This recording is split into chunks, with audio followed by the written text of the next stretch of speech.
Hello friends! Today, we will discover about a strange dog species, also the largest species that has ever existed on Earth. This will be an exciting and magical journey. Join me to learn about the largest dog to ever walk on this planet.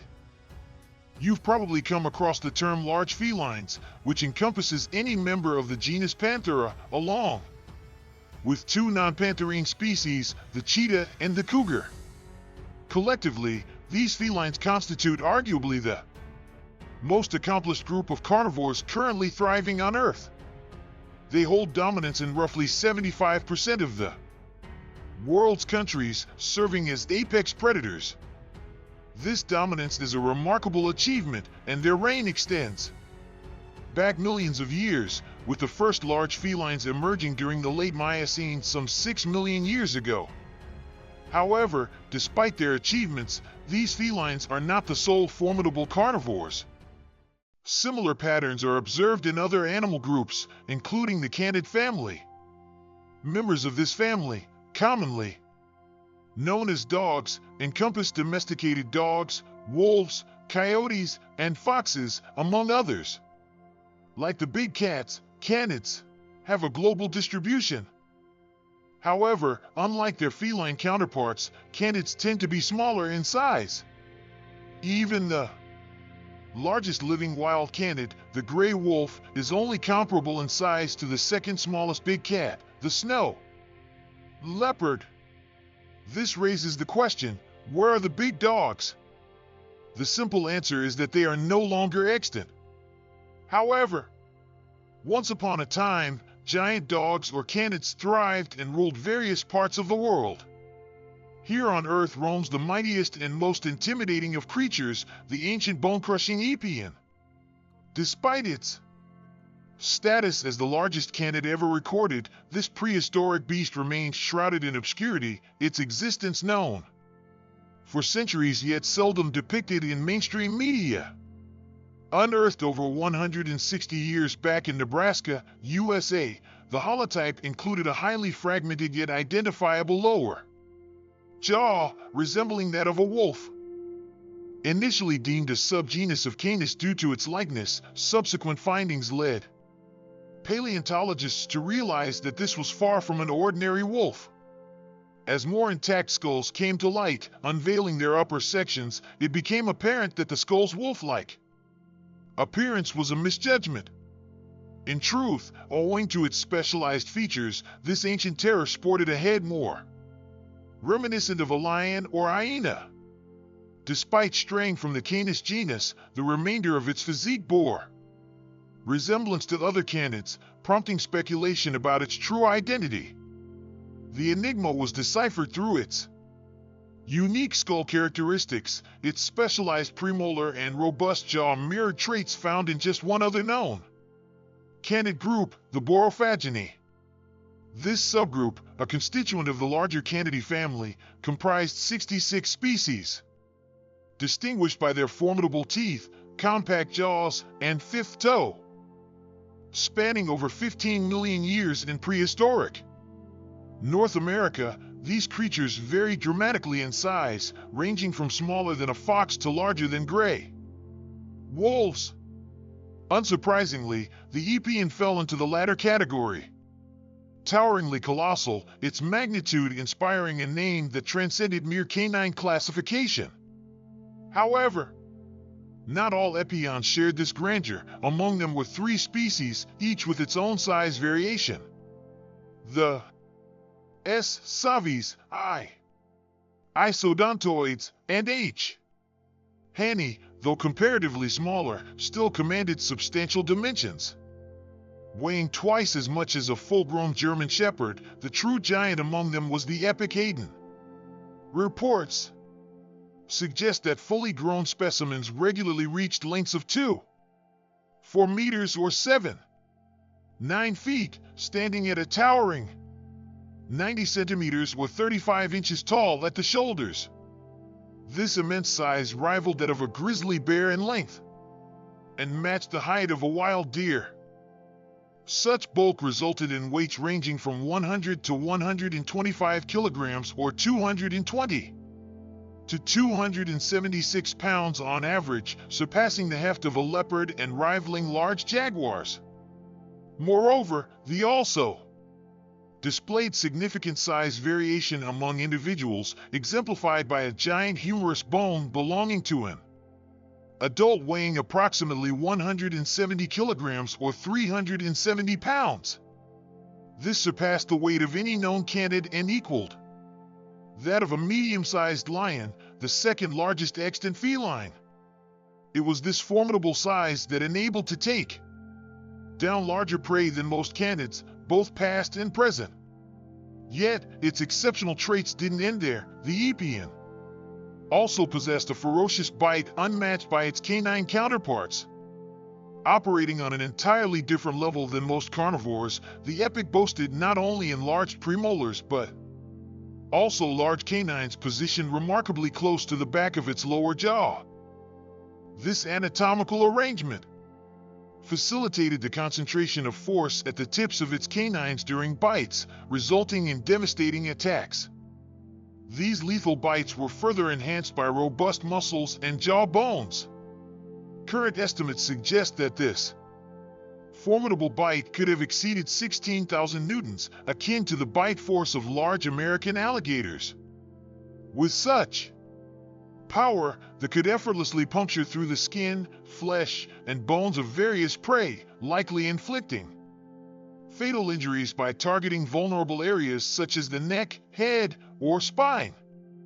Research on its dental structure and environment suggests that its primary dietary staples included camels, pronghorns, horses, bison, and even rhinoceroses like the titanosaur, which could attain lengths of up to 13 feet, or 4 meters, and weigh nearly 2 tons. For these sizable, it has also been speculated that Epic may have engaged in cooperative hunting, possibly adopting a form of herd behavior. Anecdotal evidence hints at its sociable nature, a trait commonly observed in well-studied members of the canid family. Most extant canid species display a remarkable degree of sociability compared to other animals, often cooperating in hunting efforts. While exceptions such as foxes, wolves, and coyotes occasionally hunt alone or in pairs, cooperative hunting is the majority. Fossil evidence further supports this view. Notably, records indicate that fossils were among the most common carnivores in North America during the entire Miocene period. Such dominance in the food chain is often consistent with packaging dynamics. Epic's creation of the body also provides indirect evidence of social behavior. Unlike most canids, its sturdier frame and strong skeleton suggest limited endurance, favoring short bursts of speed. This reliance on burst rates may have made the pack's lifespan more favorable, helping to compensate for its lower durability. However, it is plausible that Epicyon was a solitary hunter, a strategy that, given its formidable size, was still effective, capable of targeting slower and larger prey than its rivals. The Epicyon possessed yet another remarkable trait that conferred upon it a considerable advantage, even in solitary pursuits: its bone-crushing prowess. Alongside its formidable bite strength, this canid boasted specialized premolars and thickened molars, reminiscent of the teeth of hyenas, renowned for their ability to consume bone. This similarity led paleontologists to speculate that the Epicyon likely engaged in similar dietary habits. Moreover, its robust skull and powerful biting muscles enabled it to effortlessly crush and devour bones, much like its hyena counterparts. This convergence of traits highlights a fascinating example of evolutionary parallelism, wherein the Epicyon and hyenas, despite their evolutionary distance, both evolved bone-eating behavior. This behavior has been substantiated by fossilized feces containing significant bone fragments. It's believed that this trait enabled the Epicyon to scavenge from large carcasses, maximizing every kill by accessing the nutritious Bone marrow.